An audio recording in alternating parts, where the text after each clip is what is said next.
ఇక పవన్ కళ్యాణ్ గారు ఆయన మీద ప్రొఫెసర్ నాగేశ్వరరావు గారు ఒక మాట మాట్లాడారు. అట్లనే నిన్న మన పాశం యాదగిరి అన్న ఒక మాట మాట్లాడారు. మాట్లాడంగానే ఇక్కడ వాళ్ళ ఏజెంట్ ఉన్నాడు కాబట్టి ఆంధ్ర పోలీసు వాళ్ళు మా మేధావులు ఇంటికి వస్తారు. ఇట్లా చేస్తే మాత్రం ఊరుకోం, క్వశ్చనే లేదు. మాకు అన్ని రైట్స్ ఉన్నాయి, మేము అనుకున్నది మేము ఖచ్చితంగా చెప్తాం.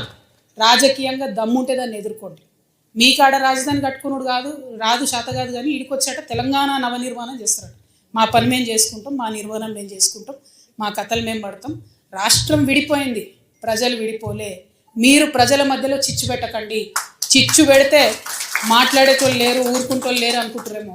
ఇగో ఈ జెండా రాకముందు లెక్క వేరే, ఇప్పుడు లెక్క వేరే. టీఆర్ఎస్ 2.0 ఇక్కడ, టీఆర్ఎస్ 2.0 ఇక్కడ పెట్టుకుంటే మాత్రం మంచిగా ఉండదు. ఇదివరకు ఒకసారి పెట్టుకున్నారు, రాష్ట్రం వచ్చింది.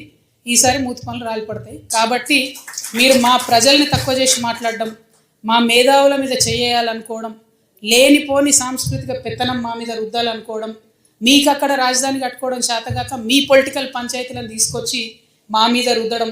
ముందు మీ రాజధాని కట్టుకోండి. మా జిహెచ్ఎంసీ ఎన్నికలలో పోటీ చేసే విషయం మీరు మళ్ళీ ఆలోచిద్దాం. మా జిహెచ్ఎంసీలో ఇక్కడ సెటిల్ అయ్యి ఇక్కడ ఉన్నటువంటి ఆంధ్ర బిడ్డలు మా వాళ్ళు. గత 12 ఏళ్ళుగా వాళ్ళని మేము కడుపులో పెట్టుకొని కాపాడుకున్నాం. ఇంకా ఎన్ని ఏళ్ళైనా అట్లనే కాపాడుకుంటాం. తెలంగాణ వాళ్ళం ఎవరిని ఇబ్బంది పెట్టేటోళ్ళం కాదు. చుట్టపు సూపుగా వచ్చినా ఇంటికి వచ్చినా వాళ్ళని ఉన్నాం, వాళ్ళు మన దగ్గరే ఉన్నారు, మన దగ్గరే సెటిల్ అయిన, వాళ్ళతో ఇబ్బంది లేదు.